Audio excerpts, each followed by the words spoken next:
अक्सर ऐसा होता है, हृदय कुछ कहता है, बुद्धि कुछ कहती है और दोनों में कभी योग नहीं हो पाता और भीतर निरंतर एक कलह चलती रहती है। हृदय कहता है डूब जाओ भजन में, बुद्धि कहती है पागल हुए हो। हृदय कहता है कब तक रुके रहोगे पदार्थों के साथ, खोजो प्रभु को। बुद्धि कहती है अभी बहुत समय है, अभी समय कहाँ हुआ, अभी तो जीवन बहुत बड़ा है, पहले थोड़ा संसार का तो और अनुभव ले लो। परमात्मा को तो फिर कभी भी पाया जा सकता है, वो प्रतीक्षा करता ही रहेगा, वो कोई चूक जाने वाला नहीं है। और इस जन्म में नहीं तो अगले जन्म में हो जाएगा, लेकिन ये संसार का तो भोग ठीक से कर ही लो। बुद्धि और हृदय के बीच दरार है और कोई व्यक्ति इस दरार के साथ स्मरण करेगा तो स्मरण पूरा नहीं हो पाएगा। कुछ लोग बुद्धि से ही स्मरण करते हैं, उनका स्मरण एक तरह का इन्वेस्टमेंट होता है।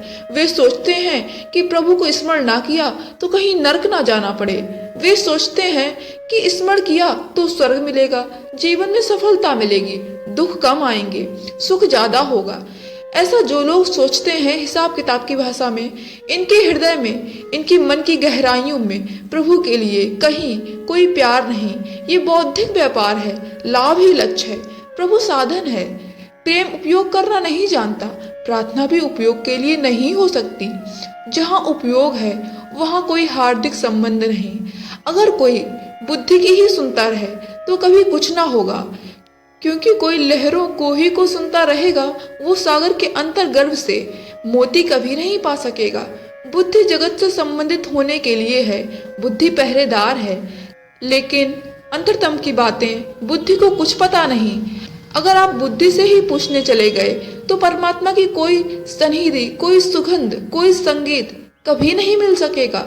जरा बुद्धि को हटाएं और भीतर के हृदय से पूछें। बुद्धि का उपयोग हो और हृदय की आवाज हो।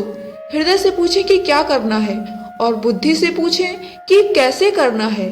तब बुद्धि और हृदय में एक सुसंगति बन जाती है।